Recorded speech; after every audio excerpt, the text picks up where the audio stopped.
إن قارون كان من قوم موسى فبغى عليهم وآتيناه من الكنوز ما إن مفاتحه لتنوء بالعصبة أولي القوة إذ قال له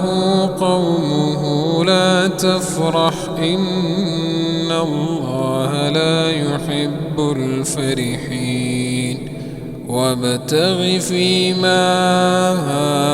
آتاك الله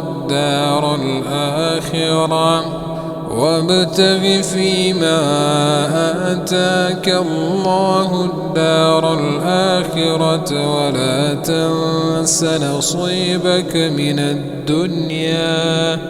وأحسن كما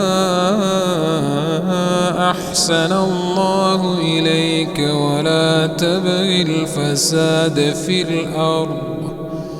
إن الله لا يحب المفسدين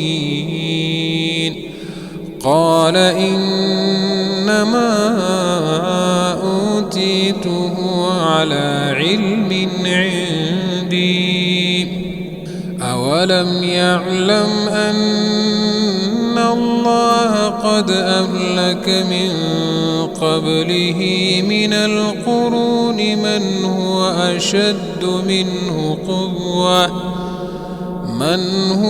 أشد منه قوة وأكثر جمعا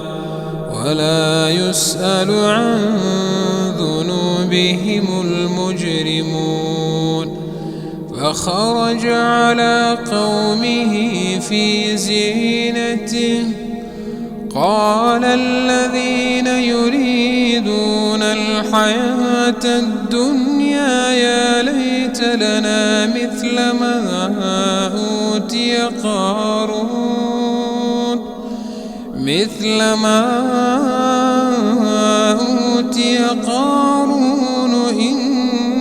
إنه لذو حظ عظيم